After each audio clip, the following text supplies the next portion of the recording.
Assalamualaikum warahmatullahi wabarakatuh. Apa kabar teman-teman sekalian? Setelah sekian lama tertunda, akhirnya kita bisa kembali melakukan pembahasan di segmen belajar training, ya. Sebenarnya kemarin saya mengupload beberapa video, ya, cuma itu untuk di segmen lain dan juga untuk kebutuhan di channel YouTube pribadi saya. Nah, teman-teman sekalian, kali ini kita akan membahas tentang tahapan pertama dari proses pelatihan efektif, yaitu analisis kebutuhan pelatihan. Shut up and sit down.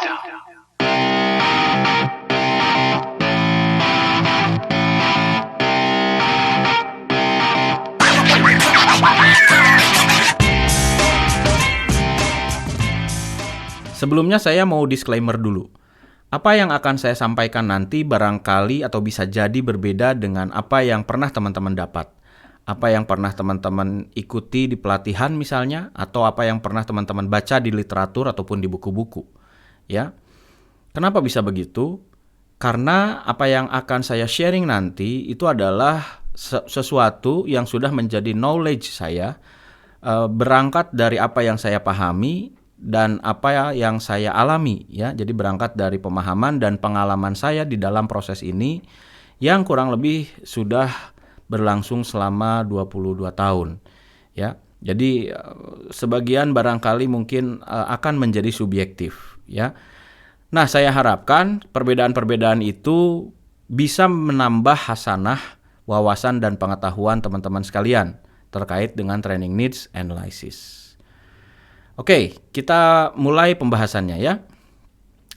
Training needs analysis. Ada yang mengatakan analisis kebutuhan pelatihan, ada yang mengatakan analisa kebutuhan pelatihan, ya. Analisis, analisa. Mana yang benar?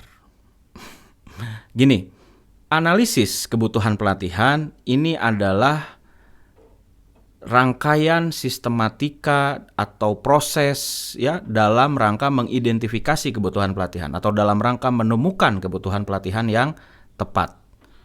Oke, jadi ini kalau kita bicara analisis kebutuhan pelatihan, kita bicara satu sistematika yang komprehensif. Ya, bisa jadi sistematika itu dimulai dari menelaah, mereview, ya, strategic objektif dari organisasi, mengidentifikasi performance, kemudian menilai kompetensi, ya, sampai dengan akhirnya disimpulkanlah apa yang menjadi kebutuhan pelatihan yang paling tepat dan direkomendasikan. Oke, jadi komprehensif sekali.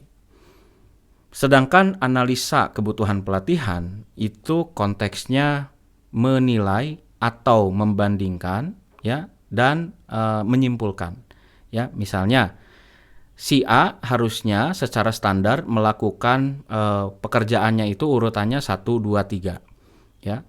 Namun secara aktual si A ini melakukan urutan kerjanya tidak 1, 2, 3 tetapi malah 3, 2, 1 begitu. Kebalik gitu, ya.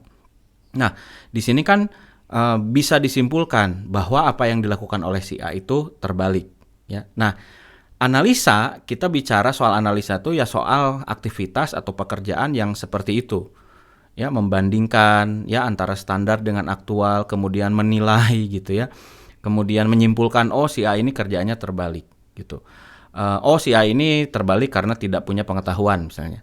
Nah, itu analisa kebutuhan pelatihan. Oke. Jadi ketika kita diminta untuk menganalisis kebutuhan pelatihan, maka kita akan bicara dari besaran-besaran yang di atasnya, ya, besaran perilaku, besaran performance, kita akan perhatikan itu dulu, ya, sampai akhirnya bisa disimpulkan sebenarnya pelatihan apa yang tepat, ya, untuk mengisi gap kompetensi atau untuk mengisi pengetahuan dan keterampilan yang dibutuhkan.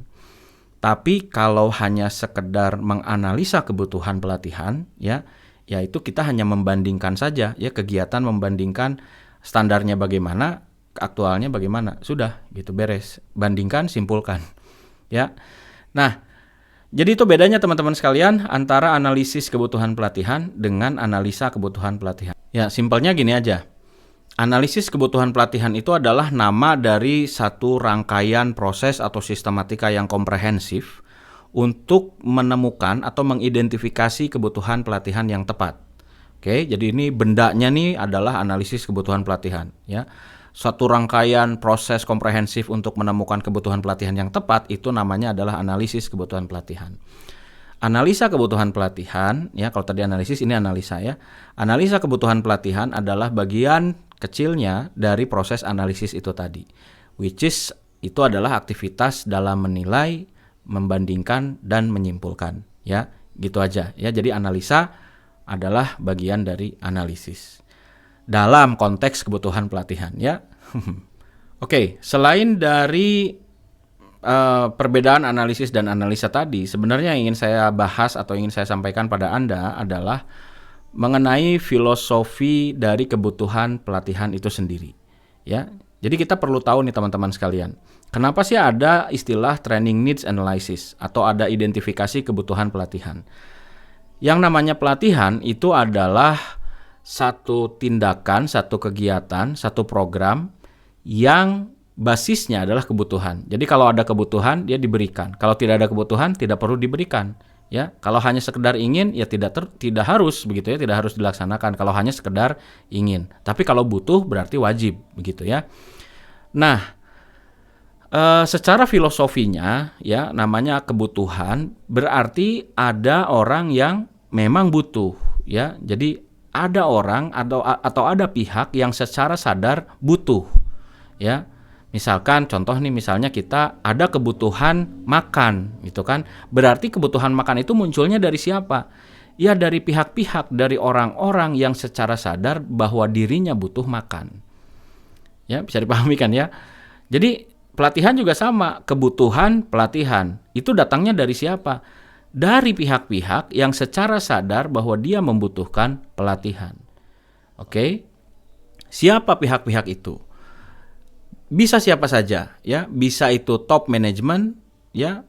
Yang mana top management ini misalkan mengevaluasi kinerja dalam 1 tahun, kemudian dia juga menyimpulkan bahwa ternyata peningkatan kinerja itu tidak tercapai atau objektif itu tidak tercapai karena ternyata SDM saya itu sangat kekurangan pengetahuan dan keterampilan. Maka top management menyadari bahwa di situ butuh pelatihan. Itu yang pertama. Terus misalkan yang kedua berikutnya adalah manajer, ya. Manajer yang menyadari bahwa timnya ternyata tidak bisa perform sebagaimana standar yang diharapkan. Kenapa? Karena setelah dianalisa, setelah diidentifikasi begitu, timnya itu kurang pengetahuan dan keterampilan. Sehingga dia merasa timnya, ya, dia menyadari bahwa timnya butuh pelatihan. Oke. Yang berikutnya adalah individunya, ya, pegawainya, karyawannya, manajernya, atasannya, siapapun secara individu, ya, yang dia melakukan penilaian, ya, bahwa dirinya ternyata belum bisa melakukan proses kerja dan mencapai hasil yang diharapkan sebagaimana standar yang ada. Ya, jadi ternyata ketika dia bekerja itu, oh, saya masih belum bisa mencapai proses ini karena saya belum tahu, belum pernah belajar ilmu ini. Saya belum pernah belajar teknik dan cara-cara ini begitu. Dan saya butuh pelatihan. Jadi secara sadar dia menyatakan bahwa dirinya butuh pelatihan.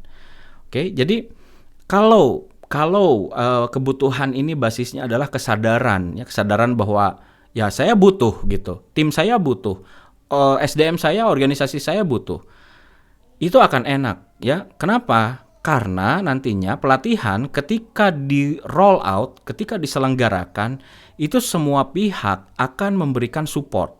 Mereka semua merasa bertanggung jawab.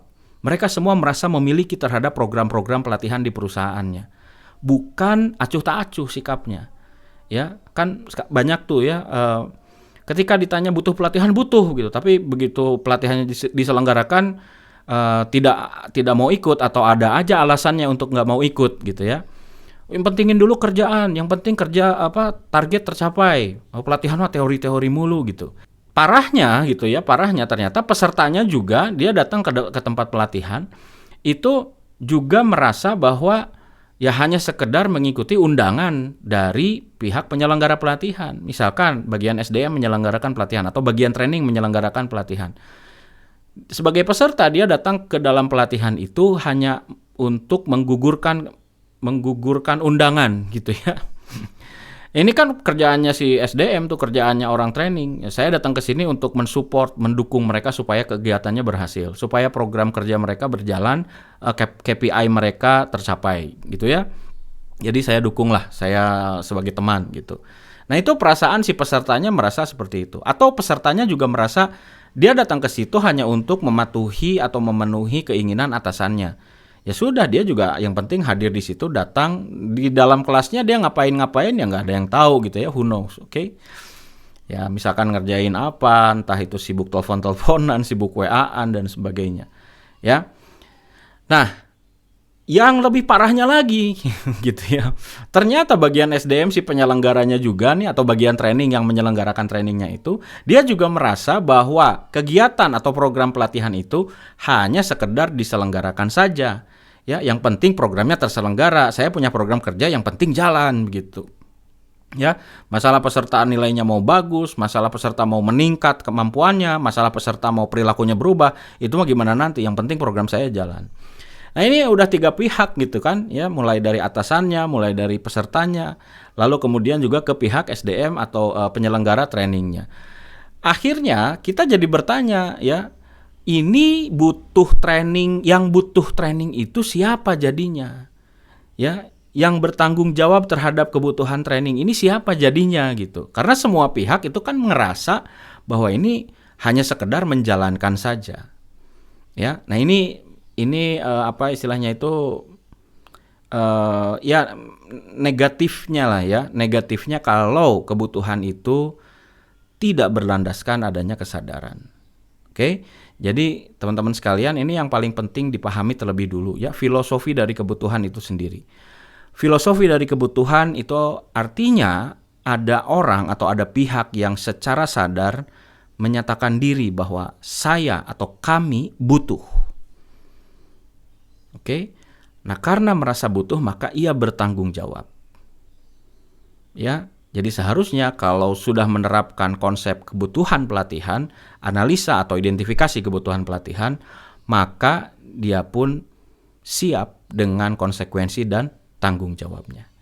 Nah, sampai sini dulu untuk bahasan sekarang ya. Next video kita akan bahas konsepnya, metodenya, dan how to-nya. Saya Muhammad Isman, sampai ketemu di video berikutnya. Assalamualaikum warahmatullahi wabarakatuh.